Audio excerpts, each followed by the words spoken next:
one of us,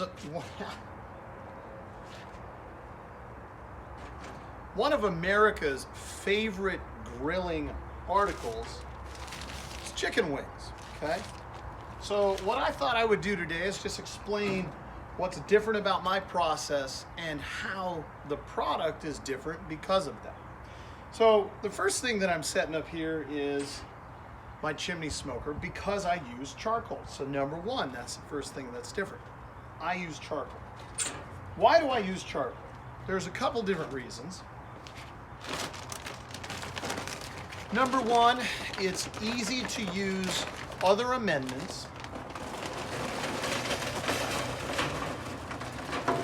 Like in this case, hickory wood. Now, hickory wood imparts a flavor that we all associate with smokiness. The concept here is that we are smoking wings. We're really just baking.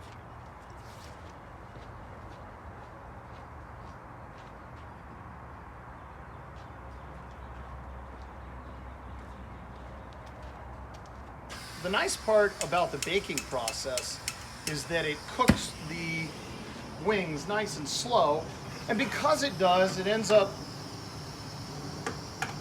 not drying out the wings. Now, whenever I use brown paper bag, whatever it is underneath here, I also take some drippings from kitchen fat and pour that onto the brown paper bag. And that's just in an effort to get this to burn more consistently and longer, which allows me to more consistently ignite the charcoal.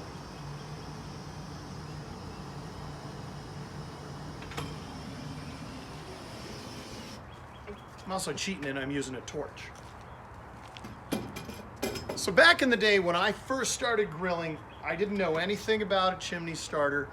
I would pile up my charcoal in a pyramid, and I would hose it down with lighter fluid, and I would try to get that going.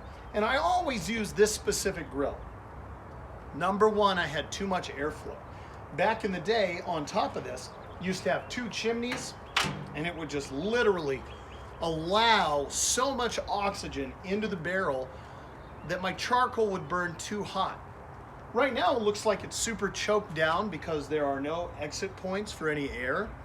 Well, what you find out is that this is loose enough where I have enough oxygen in at the bottom and it can get out at the top, that it runs almost exactly with one chimney of charcoal at about 225 to 250 degrees. Now that's optimal for me, but I've also learned how my grill works. Now you notice that this is just a 50-gallon drum cut in half with a bunch of different pieces welded onto it.